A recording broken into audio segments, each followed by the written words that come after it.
Ari na ang DIY skateboard ni Michael. Ay, ari pinagawa ng mga mami kay Michael para doon sa kanilang tiyahin na naputulan ng paa. Makakatulong daw ari doon. Ay, di gawa naman agad rin si Michael at gustong-gusto naman lagi mag-DIY.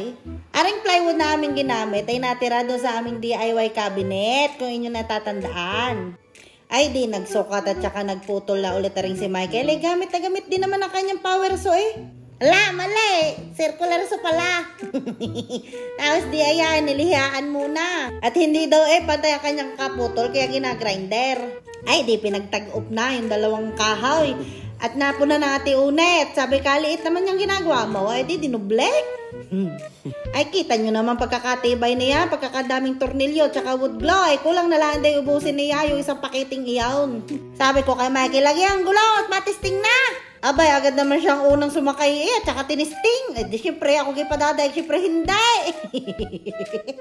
Eh, di tinisting din muna namin sa tiles at ay ko, Diyos ko, nagandumi na aking pakakaya.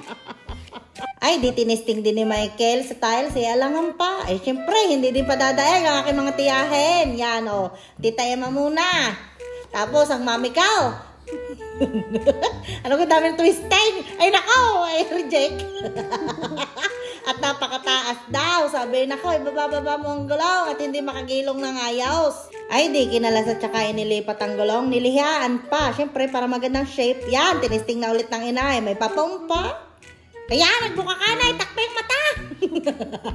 Eh, di tinisting ulit ang Tita Emma kung ayos na. Ay, bakit daw maganit pa ata? Eh, di ang ginawa ni Michael, dinagdagan ulit ng 2 gulong. Eh, di ari na ang pinaka-finish product namin.